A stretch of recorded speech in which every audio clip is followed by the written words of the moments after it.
আসসালামু আলাইকুম, সবাই কেমন আছেন? সবাইকে আন্তরিক শুভেচ্ছা অভিনন্দন।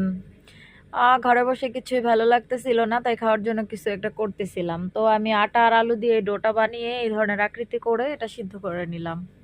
তারপরে এটার সাথে একটা ইয়ামি ইয়ামি কেচাপ তৈরি করলাম। সেখানে পেঁয়াজ পাতা কুচি এবং রসুন কুচি, কাঁচামরিচ কুচি, তার সাথে 1 চামচ ভিনেগার অ্যান্ড